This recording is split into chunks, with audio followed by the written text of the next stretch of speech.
সাতটি কলকাতার দূরত্ব এক জায়গায় করলে যতটা দূরত্ব হয়, এবার আপনি এক জায়গায় করতে থাকেন। সাতটি কলকাতার দূরত্ব এক জায়গায় করলে যতটা দূরত্ব হয়, মদিনা থেকে দামেস্কের দূরত্ব হলো ততটা।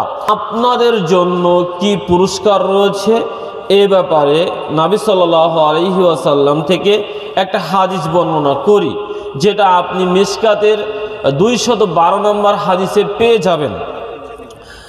কাসির বিন কায়েস রাহিমাহুল্লাহ আলাইহি তিনি বলছেন, আমি দামেস্কের এক মসজিদে বসেছিলাম আবু দারদার নিকটে। এমত অবস্থায় মদিনা হতে একজন ব্যক্তি এসে আবু দারদা রাদিয়াল্লাহু তাআলা আনহুকে বলছেন, এ আবু দারদা রাদিয়াল্লাহু তাআলা আনহু, আমি রাসূলের শহর মদিনা থেকে এসেছি এই দামেস্ক শহরে। আমার উদ্দেশ্য ব্যবসা বাণিজ্য নয়, আমার উদ্দেশ্য আপনার কাছ থেকে উপঢৌকন পাওয়ার জন্য নয়, আমার উদ্দেশ্য আপনার এখানে মেহমানদারিত্ব গ্রহণ করারও নয়। আমি শুধু জেনেছি এবং শুনেছি আপনি নাকি একটা হাদিস জানেন যেটা রাসূল বলেছেন, আপনি নাকি একটা হাদিস জানেন যেটা রাসূল বলেছেন। রাসূলের সেই হাদিসটি জানার জন্য, শ্রবণ করার জন্য, একটি হাদিসের জ্ঞান নেওয়ার জন্য, একটি হাদিসের জ্ঞান অর্জন করার জন্য আমি এসেছি রাসূলের শহর মদিনা থেকে এই দামেস্কে। মদিনা থেকে দামেস্কের দূরত্ব কত হতে পারে? 1400 কিলোমিটার। কতশো কিলোমিটার বললাম? 1400 কিলোমিটার। এবার বলেন আপনার এখান থেকে কলকাতা দূরত্ব কত? হ্যাঁ, 200, প্রায় 200।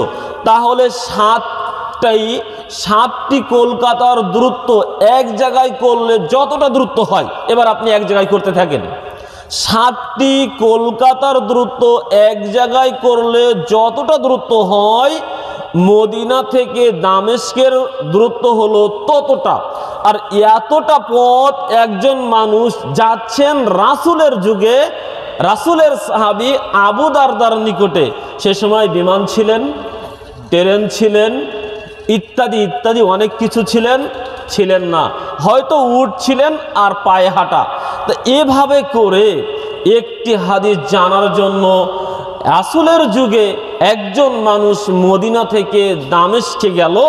তখন আবু দারদা বলছেন, ব্যক্তি তুমি যে কথা বললে যে তুমি এসেছো রাসূলের একটি হাদিস শ্রবণ করার জন্য, তোমার এই কথাটি যদি সত্য হয়ে থাকে তাহলে আমি নবীকে বলতে শুনেছি, মান সালাকা তরিকান ইয়ালতামিসু ফিহি ইলমান সাহালাল্লাহু লাহু তরিকান ইলাল জান্নাহ।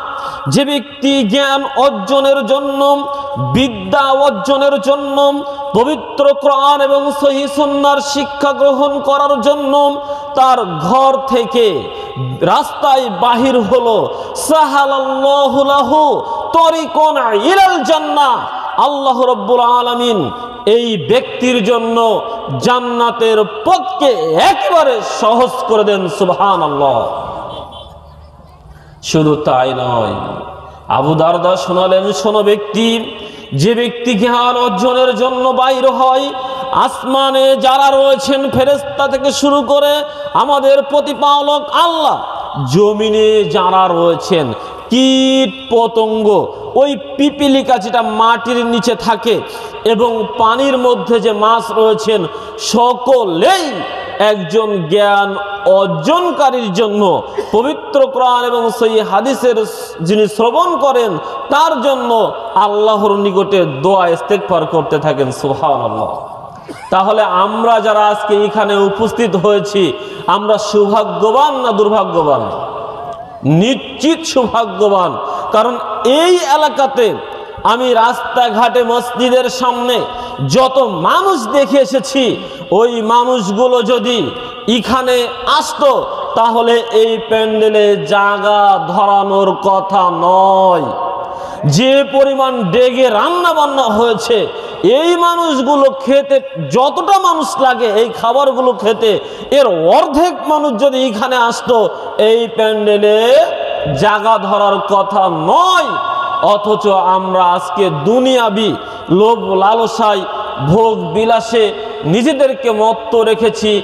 আল্লাহর পরকালের জান্নাতের সেই সুসংবাদ আমরা ভুলে গিয়েছি।